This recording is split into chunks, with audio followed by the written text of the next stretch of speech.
Hey guys, well today it's gonna probably just be a big flop, but I'm gonna try to make tamales from scratch. I've been watching videos, and remember that big chunk of meat that I bought the other day? We had 2 meals out of the pork chops. Last night I took probably about a 3-inch piece of it and made a pot roast. There's plenty left over, so we're having pulled pork sandwiches, and then I'll be getting these tamales. So that's 1, 2, 3, 4, at least 5 tamales, probably 6. I don't know how many tamales this is going to make. Yesterday I took, it was a pretty good chunk of that roast that was left over, or that loin that I hadn't cooked, and I cut it up in pieces. I put it in my crock pot, and I know it had salt and pepper and some cumin, and of course I used my chicken broth. There's tons of videos out there. Bay leaf was another one, but it said to let it cook on high, simmer on high, for about 5 hours. So I did all that yesterday. And then I took the meat last evening and shredded it up. Been in the refrigerator. It also said to keep the leftover broth from that. So I've got that here. And what else did I do yesterday? Oh, disaster. I made some red chili sauce. I've made it before, and when I was at the store, and it was Walmart, but I asked the produce guy which is the mildest chili, and he said he doesn't like heat either, so he gave me these peppers, and I literally bought a little tiny bit of them. Not very much at all. I made the red chili sauce, and it was so hot we can't tolerate it. So what I'm going to do is I've made a batch of my salsa, and instead of the red chili sauce, which I know they're not going to taste the same, that's what I'm going to use for the red sauce. So right now I have corn husks in a great big bowl, and they're soaking, and they're smoked at least 2 hours in warm water. So I'm getting to that point. They've got at least, I'm going to let them go at least another hour. They say the longer they soak, the better. And I'm going to start putting the meat together and the masa. Okay guys, I'm going to start mixing the masa. And remember now, I've never done this before, so who knows what we're going to get. But the recipe that I found says to start with, it says 2.5 cups of masa is probably what you're going to use. Start with a little bit less. You saw my precise measurement. Y'all know that's how I am. So, you use lard and the beef broth, or not the broth, beef broth, the meat broth. And I got to tell you guys, that stuff smells amazing.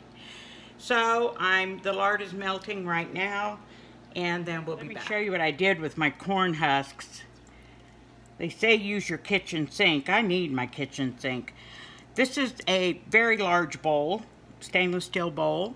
I filled it with warm water, and they said make sure that you put some kind of weight on the husks to keep them underwater. And by the way this feels, they need to soak a little bit longer, so which is good because it's just now noon. So I'm going to cover this then, plate, and that'll make sure they stay down. But it's noon. The old farmer ought to be home in a little bit, and I'm putting together our pulled pork sandwiches as I speak. All right, guys, I'm going to start mixing the masa. It says I should have, you're supposed to use the broth from the meat and some lard. I have about 2.5 cups of lard in this pan, and probably not enough broth, but I'll just do the best I can. And of course, I have some chicken broth and even onion broth in the basement.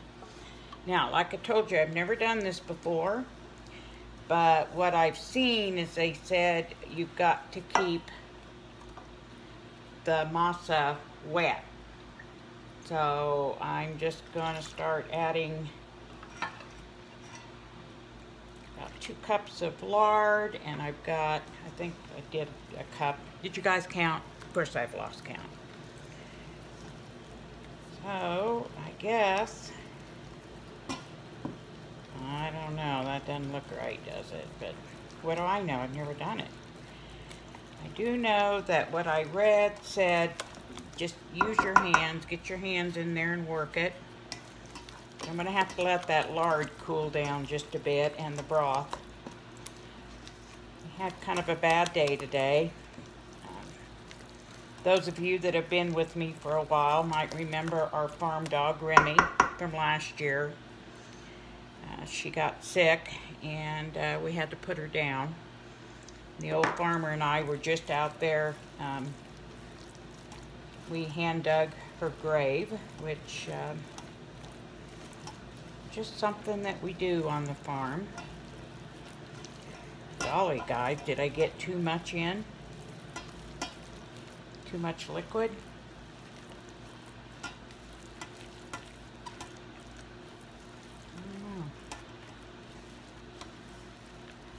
Maybe it'll... They said it just keep getting stiffer the longer it sets, and they said make sure you really work it good, so that's what I'm gonna do, and I'll just stay at it. Oh, by the way, why do I have the gloves on today? Well, I was slicing, cutting up vegetables a couple days ago, with a knife, I might add, and yes, I cut myself. And then I was using something, I don't remember what, and it had, oh, I know, and I made those pies, parchment paper. I got a paper burn with parchment paper on the other hand. So anyway, or not a paper burn, a paper cut. All right, I guess I'll just keep working this. That's what it says to do. And I suppose if I needed to add more masa, I can do that. Got quite a bit of meat, so I don't know. Oh my goodness, guys, this has been almost comical. I mean, all I can do is laugh. I have had one mell of a hess. So I have a couple practice over here, and I've watched a couple more videos on this, but I know I'm not doing it right. We'll see. And if you wonder why the color of my masa and my meat is so light, remember I didn't have the chili. I used my salsa, and honestly I've used quite a bit of it. So you know what, as much mess as I made, I better go get those gloves on again. Okay, you take my tamale, my corn husks actually have been soaking about 5 hours because I told you what we had to do. You find the smooth side. They're both pretty rough, but you put it on the smoother side.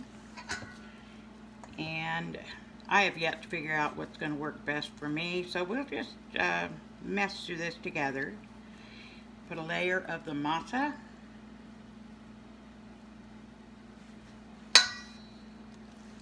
And I've got a lot of meat here, so we're going to put a lot of meat in my tamales. But I also like the masa, so I may put a thicker layer than that. And you just roll them.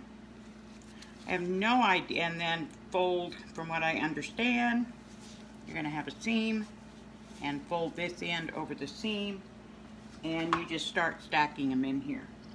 From what I've been watching, most of these make 5 to 7 dozen.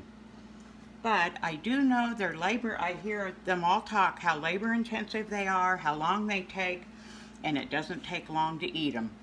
So I'm going to keep on making a mess, which I'm doing quite well, and I'll be back when I get all of them rolled up. Goodness knows what we're going to have. All right, guys, they're done. I don't know how many's in here. I haven't counted them yet. Now, from here, now you're supposed to steam them. So I've got a little makeshift steamer that I just put together. What I've done is I've got one of my stock pots. I put 2 coffee cups in there. And that's hot. Woo, doggies. I'm going to take the rack out of one of my canners and put it in the bottom there. I've got a stainless steel bowl. And now you go around the edge and stack these up kind of like a teepee. So I'll be chasing this stainless steel bowl around. I don't know for how long, but oh well. Anyway, I'll get them in there and I'll come back. I think I've got like between 3.5 and 4 dozen. And you steam it. They said you steam them for, I think they said an hour. And recommended that you put the extra corn husks because I have, not a whole lot, but I have extras. So they said the corn husk helps to keep the moisture and the steam in. And of course we'll still put a lid on it. But we just will put them all to good use, right?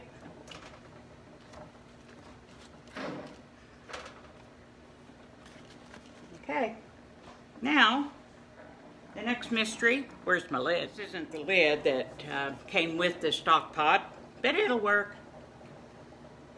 So I'm gonna let it steam for an hour and I'll come back. Oh, I pray these turn out. This was a lot of work. They're not gonna be as good as, you know, the real stuff, but for an old white woman, I hope they turn out okay. Okay guys, I had them steaming for a little over 2 hours.